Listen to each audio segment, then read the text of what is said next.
Ayan na nga mga idol, ready na kaming umalis para sa Weya. Nagtaxi na lang kami kasi malayo yung venue galing dito sa dorm.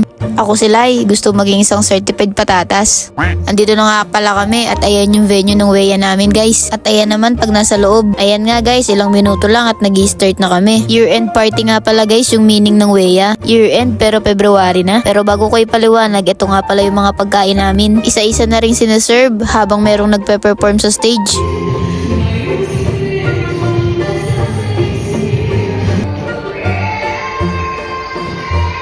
Unang raffle nga pala is 5,000 cash, 200 person, kaso nga lang wala ako.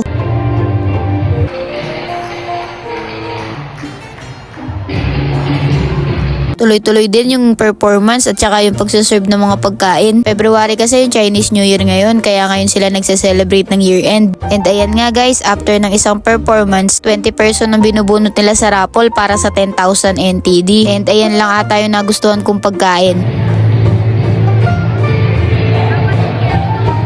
Ayan, naisawso ko pa nga yung tempura sa condense para pala yun sa tinapay.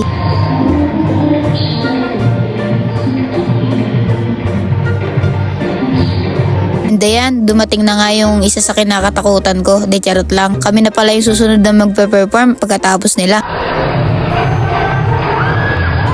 Hala sige, ngiti lang para kunwari hindi kinakabahan. And ayan guys, kami na nga yung sumunod.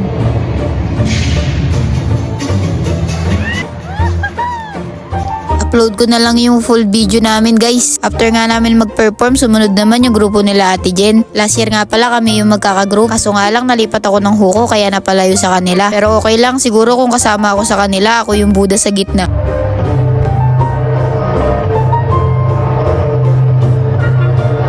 And after nga ng performance namin, kanina wala akong gana kumain. Pero kita nyo naman ngayon, di ba? Ganang-gana yarn. Tinaan ko na lang sa kain kasi hindi pa rin kami nabubunot sa raffle. And ayan guys, may napulot nga pala ako isang pulang sobre. Pero secret na lang kung ano yung laman. And ayun nga guys, for today's video, nagbutas lang tayo ng bangko. Hindi kasi tayo natawag sa raffle. And ayan, pinuntahan ko na nga yung grupo nila Ate Jen.